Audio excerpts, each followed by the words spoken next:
Breaking news చూస్తున్నాం. హైదరాబాద్ లో BRS కు మరో షాక్ తగిలింది. GHMC deputy mayor Srilatha Shobhan Reddy దంపతులు రాజీనామా చేశారు. పార్టీ ప్రాథమిక సభ్యత్వానికి, బీఆర్ఎస్ రాష్ట్ర కార్మిక విభాగం అధ్యక్ష పదవికి శోభన్ రెడ్డి రాజీనామా చేశారు.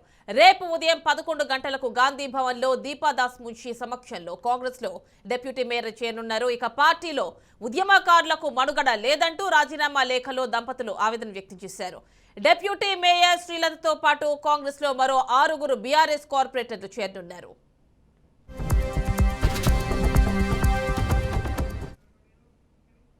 ఇక ఫుల్ డీటెయిల్స్ ఈ అంశానికి సంబంధించి మా కరెస్పాండెంట్ వాసు అందిస్తారు. వాసు, చెప్పండి, డిప్యూటీ మేయర్ శ్రీలత భర్తతో సహా కాంగ్రెస్ లోకి చేరుతున్నట్లుగా తెలుస్తోంది. ఫుల్ డీటెయిల్స్ ఇవ్వండి. బీఆర్ఎస్ పార్టీకి వరుసగా షాకులు తగులుతున్నాయి. ఇటీవల బీఆర్ఎస్ పార్టీకి రాజీనామా చేసి మాజీ డిప్యూటీ మేయర్ బాబా ఫసీయుద్దీన్ కాంగ్రెస్ పార్టీలో జాయిన్ అయ్యారు. అట్లాగే మాజీ మేయర్ బొంతురామన్ జాయిన్ అయ్యారు. లేటెస్ట్ గా ప్రస్తుతం ఉన్న డిప్యూటీ మేయర్ రెడ్డి ఆమె కాంగ్రెస్ పార్టీ జీవితం రేపు పుచ్చుకొనున్నారు. ఈ మేరకు ఆమె ఇవాళ బీఆర్ఎస్ పార్టీ ప్రాథమిక సభ్యత్వానికి అట్లాగే బీఆర్ఎస్ పార్టీ పదవులకు రాజీనామా చేశారు.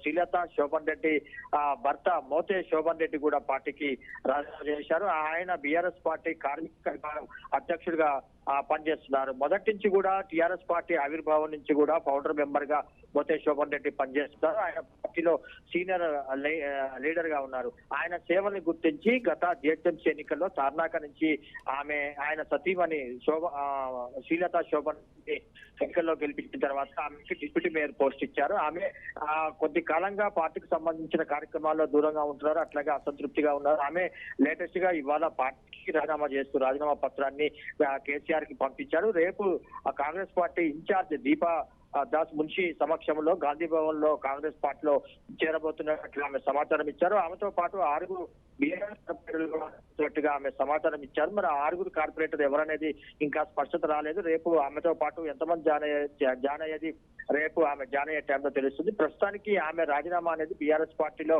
ఒక రకంగా షాక్ గురి చేసిందని చెప్పొచ్చు. ఎందుకంటే ఆమె సీనియర్ లీడరు, ఆమె భర్త కూడా పార్టీలో కీలకంగా వ్యవహరిస్తుంది. పార్టీకి గ్రేటర్ హైదరాబాద్ లో ఒక రకంగా పెద్ద షాక్ తగిలినట్టుగా మనం భావించాలి. యామిని, అంటే వాసు, జీహెచ్ఎంసీ చాలా బలంగా, అంటే బీఆర్ఎస్ కి మొత్తం అన్ని కూడా వచ్చేసి, అంటే మొత్తం ఎమ్మెల్యేలు మొత్తం అందరూ కూడా వారికే వచ్చారు. సో ఈ నేపథ్యంలో చాలా స్ట్రాంగ్ గా ఉన్నామని భావిస్తున్నారు. ఈ తరుణంలో ఇలా వెళ్లిపోవడాలు, అంటే కాంగ్రెస్ లోకి చేరికలు, మరి బీఆర్ఎస్ రెస్పాన్స్ ఏంటి, ఏమంటున్నారు వాళ్ళు?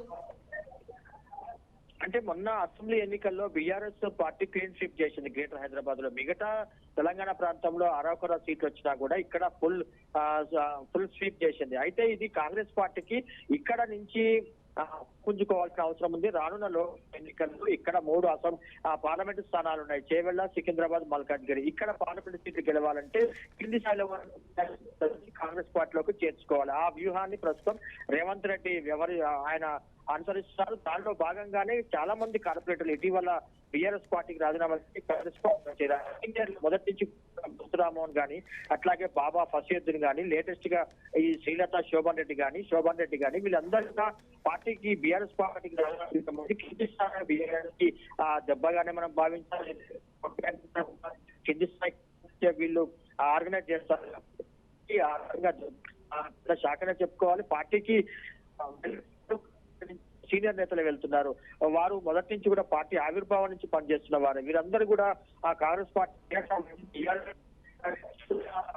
ఒక రకంగా ఇబ్బందిని చెప్పుకోవాలి. రేపు వచ్చే పార్లమెంట్ ఎన్నికల్లో కూడా టీఆర్ఎస్ కి ఆ మేరకు ప్రభావం ఉన్నట్లుగా మనం భావించాలి. యామిని, అంటే ఏం కారణం చూపిస్తూ వీళ్ళందరూ కూడా కాంగ్రెస్ లోకి వెళ్ళిపోతున్నారు? అంటే శ్రీలత కావచ్చు, ఆమె భర్త కావచ్చు, ఆమెతో పాటు కార్పొరేటర్స్ కావచ్చు, ఏం కారణం చూపించి వెళ్తున్నారు? అంటే కేవలం ఉద్యమకారులకు ప్రాధాన్యత లేదు, ఇది ఒక్కటేనా అంశం? ఏమన్నా ఇంటర్నల్ గా ఇంకేమన్నా ఉన్నాయా?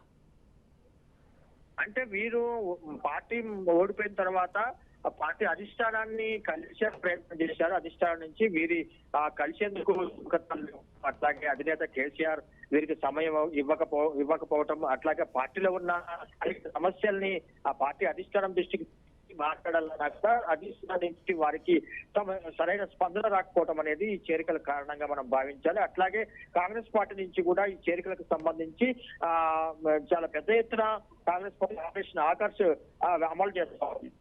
నరేందర్ రెడ్డి సీఎం ఎవరైతే ఆయన ప్రధాన సలహాదారుగా ఉన్నారో ఆయన పార్టీకి సంబంధించి కార్యక్రమాల్లో సంబంధించిన కార్యక్రమం ఎక్కువగా పనిచేస్తున్నారు. అట్లాగే గ్రేటర్ లో పార్టీకి ఒక సీటు కూడా రాలేదు కాబట్టి కాంగ్రెస్ పార్టీకి ఇక్కడ నుంచి బలం తీసుకొని ఆచరిస్తున్నారు. Right Vasu, thank you.